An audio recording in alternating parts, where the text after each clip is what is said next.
I just got home from school.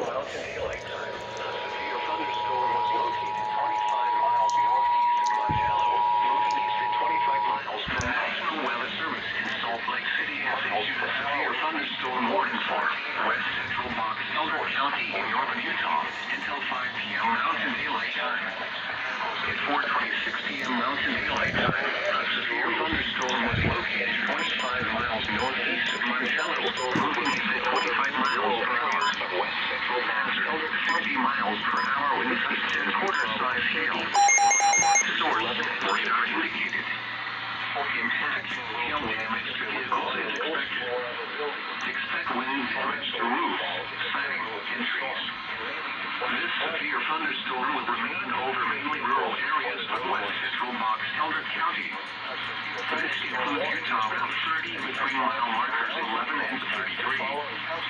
For your protection, move to an interior room on the lowest floor of a building.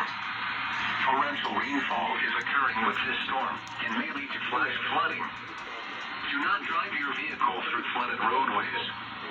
Repeating, a severe thunderstorm warning has been issued until 5 p.m. Mountain Daylight Time for the following county: Box Elder, Utah.